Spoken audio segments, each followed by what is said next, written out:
I'm Nick Baker, I'm a naturalist, and this is my home from home, the Natural History Museum in London. Not only is it one of my favourite places on earth, it's kind of mecca for anybody that has any interest in the biodiversity of this planet. Now, when I was little, I was brought here by my gran. She had to entertain both me and my brother. My brother was harder to please, so my gran would take him off to see the wrestling or Tottenham Hotspur playing at White Hart Lane, and I had all day to play here. Now, big and spectacular, though the bones are here, the things that really get my juices flowing are off in the side galleries. So let's go and try and find some of those. This is the mammal gallery, and it's full of the actual specimens that I would have looked at a long time ago. In fact, every time I come back here, that many hundreds of times I've actually been here, I always come down this particular gallery. The one that really captured my imagination, and still does, and is responsible for a lot of my more recent career, is this little animal here. Now, this is a pink fairy armadillo. I always wanted to know more about it. It's the animal I want to see before I die.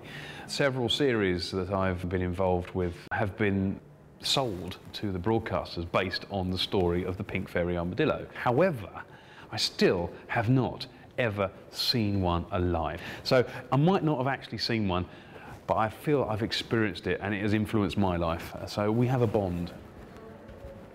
Each one of these actual individual specimens has its own story. Most of them are lost in time, but some of them have been recorded. And you can follow some of these animals way back to their collector. That, for me, is part of the magic, is the stories of these animals have they have their natural life, and the moment they've been taken as a specimen, another life, another value begins to unfold. Now, to kind of illustrate the point of when you walk into the museum, you're really just seeing, I guess, the skin of the apple. As soon as you go behind the scenes, you start penetrating into the flesh, as it were, and into the pith. And Andy here is curator of fossil mammals, and he's kind of like one of the pips, really. And I've worked with Andy before in the past. He's a great introduction to some of the specimens here. I met Andy whilst on the quest for pink fairy armadillos, because I wanted to understand a bit more about why armadillos are armadillos, what they're all about.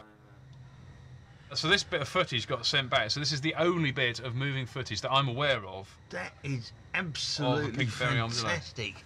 And just to see it move, I've got so many more questions now. On a live one, apparently, when they're fresh, you can just they're only connected. The shell or the carapace is only connected in like two places, so you can like lift the whole thing up. Yeah. So the animal's like literally just sort of sewn to its shell, floating about underneath. Yeah. Every time I'm in London, I try and come here. It's almost like a place of worship. I come here to just feel part of it, part of the building again.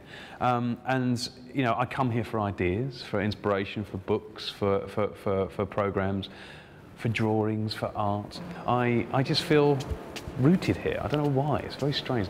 But to come to London, this place sort of has it all for me. It's a place of discovery, and bearing in mind, I don't know how many thousands, millions of specimens this museum has, but I know for a fact I've only scraped the surface. I've probably seen 0.5% of what there is within this building, and even that is just mind-blowing. I just love this place at every level. If my TV career falters, I'll come back here. Even if I'm a tea boy or a cleaner, I will come back here because I love it.